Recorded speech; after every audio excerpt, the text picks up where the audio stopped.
Right now, the Department of Defense has a cybersecurity score on file for your company. Contracting officers can see it and primes can pull it. If you haven't submitted one, or if yours doesn't reflect reality, then it could be affecting your ability to win contracts today. It's called your SPRS score. Here's what it is, how it's calculated, and what it actually signals to the people evaluating your company. SPRS stands for Supplier Performance Risk System. It's a DoD platform that tracks supplier data across delivery performance, quality, and cybersecurity. The cybersecurity score is what matters here. It's a numerical representation of how well your organization has implemented the 110 security requirements of NIST 800-171, which we covered in another video. You calculate the SPRS score yourself, using the DoD's official assessment methodology, and submit it to their portal. Think of this as your company's public cybersecurity report card. It's self-graded, but officially on file with the federal government. You start at 110. That's a perfect score, and it means full implementation of every NIST 800-171 requirement. For every requirement that isn't fully implemented, you deduct points. The amount to deduct for each one depends on the weight of that requirement, with 5 points for the highest impact controls, 3 for the medium ones, and 1 for supporting controls. The minimum possible score is negative 203. Because of the weighted system, 0 is not actually the worst you can do.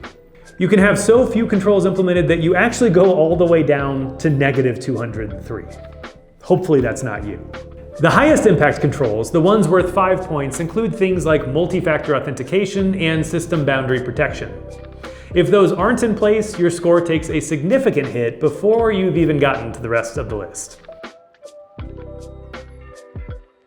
110 means that every requirement is fully implemented. That's the CMMC Level 2 target and what you're building toward. 88 and above is a strong posture. You may have gaps in lower weight controls, but your foundations are solid. Any score positive but below 88 means meaningful gaps exist that need a credible remediation plan behind them, which is where your plan of actions and milestones comes in. A score of 0 or in the negative means that foundational controls like MFA, logging, malware protection, and system boundaries aren't even fully in place. And that's contract risk territory. No score submitted at all? That could be the worst position. It signals either you don't know you're required to submit, or your posture is too poor to report honestly. And that's not a risk that a prime will take when they're looking for subcontractors. The gap between what contractors submit and what an honest assessment reveals is often significant. And that gap isn't only a compliance problem, it's also False Claims Act exposure. An inflated SPRS score is a false attestation to the federal government, and it could lead to costly prosecution. Here's the simplest way to think about the relationship between your SPRS score and CMMC. Your SPRS score is your homework. You assess yourself, you calculate the number, and you submit it. Then CMMC is the test. A third-party assessor independently verifies whether your score is real. They both measure the same thing, which is your implementation of NIST 800-171. But because of that third-party assessor, the difference is accountability.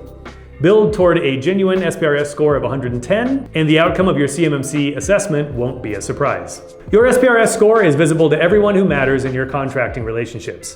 Make sure it reflects reality, and if it doesn't yet, build a credible plan to get it there. The RADICL team can drastically improve your SPRS score and get you ready for the assessment now and the one 5 years from now. Let's talk. The link's down below.